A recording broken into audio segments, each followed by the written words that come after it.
Just 1,000 kilometers from the North Pole, Russia is flexing its military muscle. Even at the height of the Cold War, the Nagaskoye Air Base was a remote outpost. Now, Russia's northernmost military base is a hive of activity, able to handle nuclear-capable strategic bombers.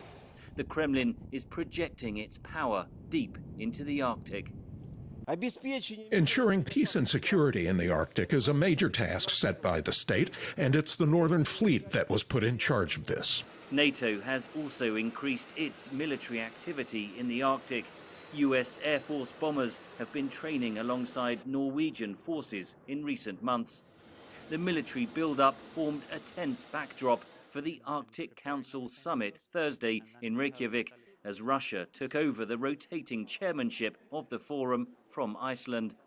US Secretary of State Antony Blinken urged other council members to oppose Moscow's attempts to control Arctic shipping as climate change opens up new routes, and voiced concern over Russia's military build-up. Russia criticized NATO's activities in the region.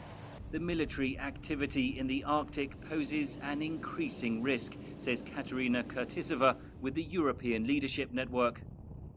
In the absence of military-to-military dialogue or an appropriate forum where such concerns could be discussed, the likelihood of miscalculation or misreading of intentions and accidental escalation is growing. Russia says it wants to use its chairmanship to focus on sustainable development, protecting the indigenous communities in the Arctic, and on climate change.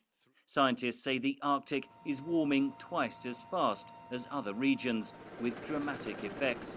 Fires ripped across Siberia amid a summer heatwave in 2020. Melting permafrost was blamed for a huge oil leak in the Russian Arctic. Russia acknowledges that there is a problem, but it really focuses its efforts on the adaptation side, adapting to the impacts, physical impacts of climate change, rather than mitigating strategies that would address their causes. On the sidelines of the summit Wednesday, Secretary Blinken held a bilateral meeting with his Russian counterpart, Sergei Lavrov. He said the United States seeks a stable relationship with Russia, but it would respond if, in his words, Russia acts aggressively against us, our partners, or our allies. But having said that, there are many areas where our interests intersect and overlap, and we believe that we can work together and indeed build on those interests, whether it is dealing with COVID-19 and the pandemic, combating climate change, dealing with the nuclear programs in Iran and North Korea, Afghanistan. There are many areas of intersecting interests. Lavrov offered this response. We are ready to discuss all the issues without exception, but under perception that the discussion will be honest, with the facts on the table, and of course on the basis of mutual respect.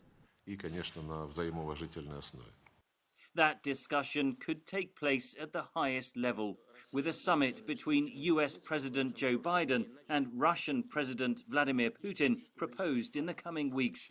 There has yet to be any official confirmation. Henry Ridgwell for VOA News, London.